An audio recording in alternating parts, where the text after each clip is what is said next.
On the afternoon of June 9th, 1964, inside Columbia Records' New York studio, Bob Dylan was a man looking to shed an old skin. Pressed by his label to finish a new album under tight timelines that would normally yield only 2 or 3 tracks, Dylan announced that he would record the entire album in a single session.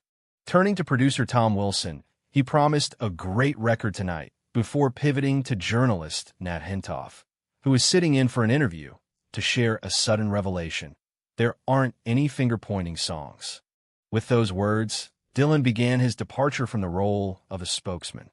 He admitted that his early protest records were partly a bid to jump into the scene to be heard, driven by a feeling that nobody else was tackling those issues. But the era of carrying the moral banner for others was over. I don't want to write for people anymore," Dylan declared, expressing a desire to write from inside me, to return to the natural, unforced creativity of his childhood, where songs flowed as easily as walking or talking.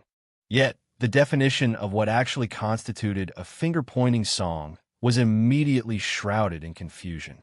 Dylan's own attempt to illustrate the concept did more to muddy the waters than clarify them.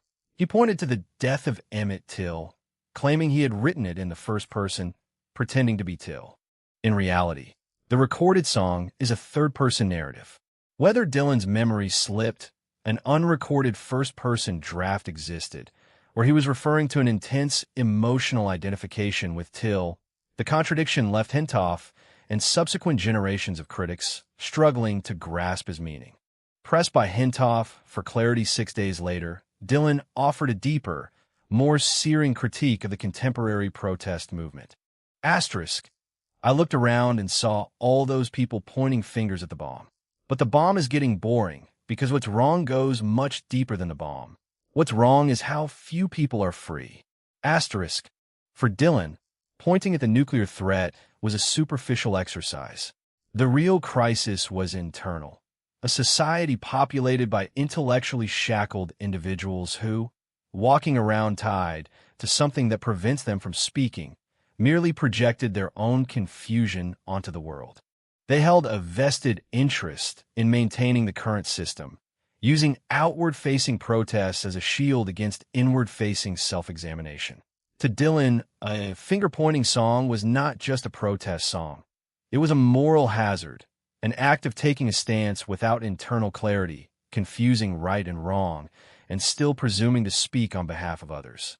Despite these explanations, Hentoff's subsequent report in The New Yorker failed to grasp this nuance, setting off decades of critical misinterpretation.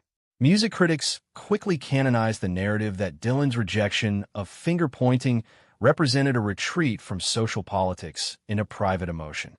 But Dylan was not running away from politics. He was running away from hypocrisy.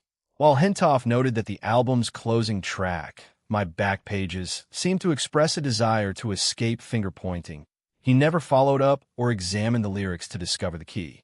This critical blind spot reveals a long-standing fallacy within literary and music criticism, one that Dylan's former girlfriend, Susie Rotolo, directly challenged in her memoir.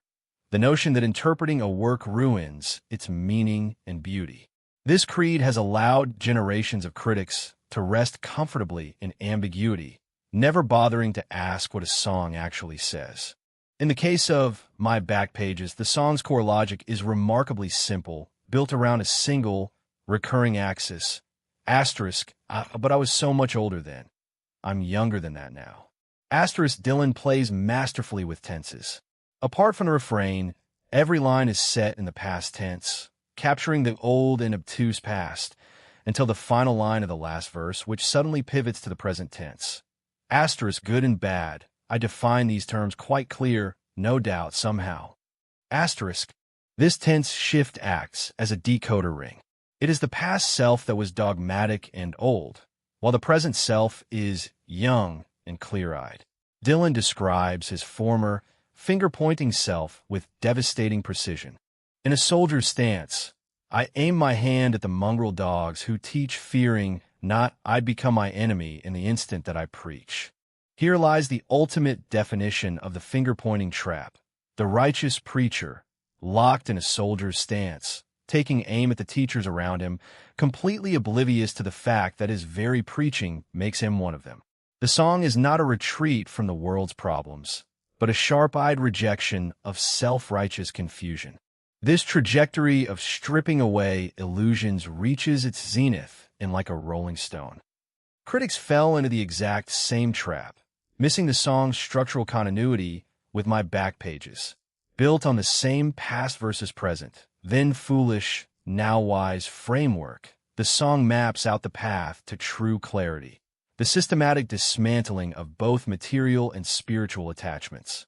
When Dylan sings about the former rich girl staring into the vacuum of a street vagrant's eyes and trying to make a deal, he is depicting the ultimate moment of surrender, where she offers the only currency she has left, her own body. To have nothing left to lose is not a tragedy in Dylan's universe. It is a liberation. It is an arrival at the artistic sublime, a state of letting go of everything, including emotion, that connects strikingly to the highest states across wisdom traditions. The emptiness of Buddhism, the surrender in Islam, and the kenosis, self-emptying, in Christianity. Understanding this explains Dylan's otherwise baffling relationship with his own catalog. If he judged some of his older songs to be finger-pointing songs, confused in their moral bearings, how could he still perform them in good conscience? The answer is he didn't. Dylan quietly abandoned quite a few.